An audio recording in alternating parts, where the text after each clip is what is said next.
सबसे पहले मेरा आप सभी को प्यार भरा प्रणाम।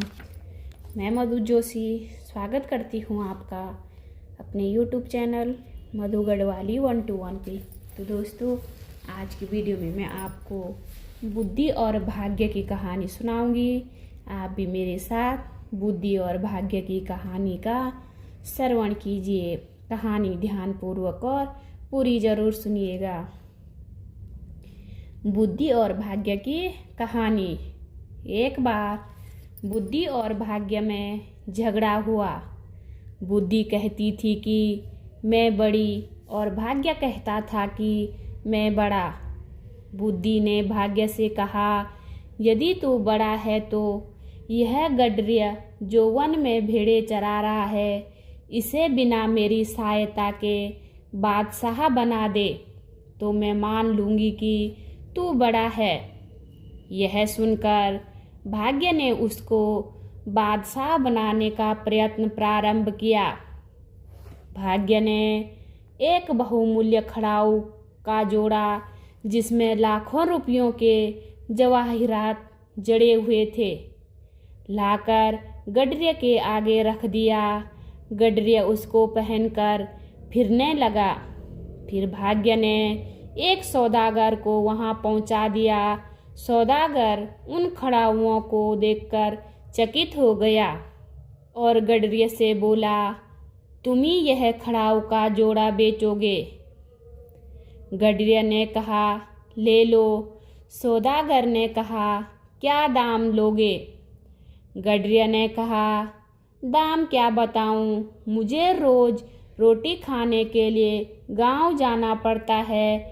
अगर तुम 2 मन भुने चने इस खड़ाऊ के जोड़े की कीमत दे दो तो मैं चने चबाकर भेड़ों का दूध पी लिया करूँगा और गांव में जाने के दुख से छूट जाऊँगा। अभिप्राय यह है कि इस दुर्बुद्धि गडरिया ने ऐसी बहुमूल्य खड़ाऊ, जिसमें एक एक हीरा लाखों रुपयों का था, 2 मन भुने चनों में बेच डाली।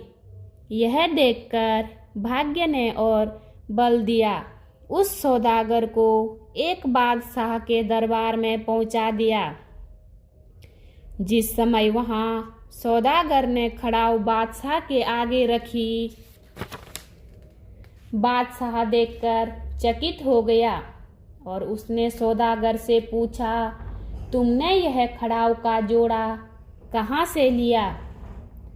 सौदागर ने जवाब दिया, एक बादशाह मेरा मित्र है, उसने ये खड़ाऊ मुझे दी है। बादशाह ने पूछा, क्या उस बादशाह के पास ऐसी और खड़ाऊ है? सौदागर ने उत्तर दिया, हाँ जी है। बादशाह ने पूछा, क्या उस बादशाह के कोई लड़का भी है? सौदागर ने कहा, हाँ उसका लड़का भी है। यह सुनकर बादशाह ने कहा, जनाब, मेरी लड़की की सगाई उस बादशाह के लड़के से करा दो। यह सब बातें तो भाग्य के बल से हुई, परंतु सौदागर को बादशाह की पिछली बात सुनकर बड़ा आश्चर्य हुआ, क्योंकि उसको ज्ञात था कि खड़ाऊ की जोड़ी तो मैंने गडरिया से ली है, न कोई बादशाह न उसका लड़का। परंतु इस झूठ बात मुंह से निकल जाने से उसने सोचा कि अगर इस समय में अपने झूठे का भेद खोलता हूँ तो बादशाह न मालूम क्या दंड देगा। यह ख्याल कर उसने विचार किया कि जिस तरह हो सके बादशाह के शहर से निकल जाना चाहिए। अतः उसने बादशाह से कहा, मैं आपकी लड़की की सगाई करने के लिए जाता हूँ। यह कहकर जिस ओर से वह आया था उसी ओर को पुनः रवाना हो गया। जब वह उस स्थान पर पहुंचा जहां उसने गडरियों को देखा था, तो क्या देखता कि वह गडरिया उससे विशेष मूल्य का खड़ाऊ का जोड़ा पहन रहा है। सौदागर यह देख हैरान हो गया। उसने सोचा कि यह कोई सिद्ध पुरुष है जिसको इस प्रकार की वस्तुएं कुदरत से प्राप्त हो जाती है। उसने सोचा कि यहाँ ठहरकर इसका हाल मालूम कर लेना चाहिए। यह सोचकर उसने वहाँ डेरा लगा दिया और उसके पास तांबा जो लदा हुआ था उसे उतारकर उसने वृक्ष के नीचे एक ओर रख दिया। जब दोपहर हुई तो गडरिया धूप का मारा उस वृक्ष के नीचे आया जहाँ तांबे के ढेर पड़े हुए थे। वह उस ढेर के सहारे अपना सिर लगाकर सो गया। उसके तकिया लगाने से भाग्य ने उस तांबे को सोना कर दिया।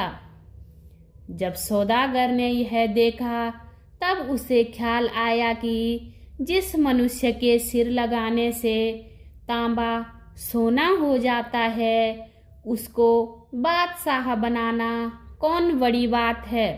यह सोचकर सौदागर ने कुछ गांव मोल ले लिए और उन गांवों में दुर्ग बनाना प्रारंभ कर दिया और कुछ सेना भी रख ली।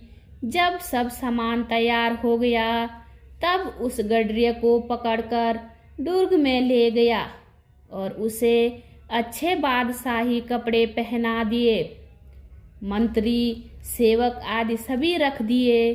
पुनः उस बादशाह को चिट्ठी लिखी कि हमारे बादशाह ने आपकी लड़की की सगाई स्वीकार कर ली है। जो तिथि आप नियत करें बारात उसी दिन पहुंच जाए। बादशाह ने तिथि नियत कर लिख भेजी। इधर ब्याह की तैयारियां होने लगी। एक दिन जब दरबार लगा हुआ था सारे मंत्री आदि बैठे हुए थे। गडरिया बादशाही तख्त पर तकिया लगाए बादशाह बना बैठा था। उस समय गडरिया ने सौदागर से कहा, तुम मुझे छोड़ दो। देखो मेरी भेड़ें किसी के खेत में चली जाएंगी तो वह मुझे पीटेगा। यह सुनकर सब लोग हंस पड़े और सौदागर दिल में सोचने लगा इसका क्या इलाज किया जाए। जो कहीं उस बादशाह से इसने ऐसा कह दिया तो मैं बेप्रयोजन मारा जाऊंगा। पुनः सौदागर ने उस गडरिया से कहा, अगर तुम फिर कभी ऐसे शब्द कहोगे तो तुम्हें तलवार से मार दूंगा। जो कुछ कहना हो मेरे कान में कहना। निदान ब्याह की तिथि समीप आ गई। सौदागर बारात लेकर रवाना हुआ और बादशाह के शहर के समीप आ गया। उधर से बादशाह का मंत्री बहुत से कामदारों और सेना के सहित अगवानी को आया तो उन्हें देखकर गडरिया को ख्याल आया कि शायद मेरी भेड़ें उनके खेत में जा बड़ी और ये मुझे पकड़ने को आए हैं। परंतु बात कान में कहे जाने के कारण किसी को विदित न हुई और लोगों ने पूछा, साहब क्या कहते हैं? सौदागर ने जवाब दिया, जितने मनुष्य स्वागत के लिए आए हैं सबको 5-5 लाख रुपया दिया जाए। सबको 5-5 लाख रुपया दिया गया। शहर में प्रसिद्ध हो गया कि एक बड़े भारी बादशाह का लड़का ब्याह के लिए आया है जो प्रत्येक पुरुष को लाखों रुपये इनाम देता है। सैकड़ों हजारों का नाम ही नहीं जानता। बादशाह भी डरा कि मैंने बड़ी भारी बादशाह से संबंध जोड़ लिया है। परमेश्वर प्रतिष्ठा रखे, उस गडरिये का ब्याह बादशाह की लड़की से हो गया। यहाँ तक तो बुद्धिमान सौदागर के सिलसिले से भाग्यकृत कार्य हुआ। परंतु रात को जब गडरिया अकेला बादशाही महल में सोया और वहाँ झाड़ू फानूस और लैंप जलते देखे तो इसको ख्याल आया कि जंगल में जो भूतों की आग सुनी थी वह यहाँ है। मैं इसमें जलकर मर जाऊंगा। वह गडरिया यह सोच ही रहा था कि इतने में बादशाह की लड़की गडरिया के कमरे की तरफ आई। जब इसने जेवरों की आवाज़ सुनी तो उसे ख्याल आया कि कोई चुड़ैल मुझे मारने को आ रही है। यह सोचकर झटपट एक दरवाजे की ओट में छिप गया। शाहजादी ने देखा कि शाहजादा यहाँ नहीं है। वह दूसरे कमरे में चली गई। उसके जाते ही इसे ख्याल आया कि अभी तक चुड़ैल से बचा हूँ, न जाने यहाँ कितनी और चुड़ैलें आएंगी, इसलिए यहाँ से भाग जाना चाहिए। यह सोच ही रहा था कि उसे एक जीना ऊपर की ओर दिखा। वह झट ऊपर चढ़ गया और उसने एक तरफ छज्जे से हाथ डालकर नीचे कूदकर भागने का इरादा किया। उस समय अक्कल ने भाग्य से कहा, देख, तेरे बनाने से यह बादशाह नहीं बना, बल्कि अब गिरकर मरेगा। तो दोस्तों, इस कहानी में बुद्धि की जीत होती है। तो इस कहानी से हमें यह सीख मिलती है, बुद्धि से भाग्य पर विजय प्राप्त की जा सकती है। उम्मीद करती हूँ आपको वीडियो पसंद आई होगी। वीडियो पसंद आई तो वीडियो पे लाइक कीजिए, कमेंट कीजिए, अपने दोस्तों के साथ शेयर कीजिए। चैनल पे नए हो तो सब्सक्राइब ज़रूर कीजिए। मैं मधु जोशी मिलती हूँ आपको अगली वीडियो में। तब तक के लिए बाय बाय, धन्यवाद।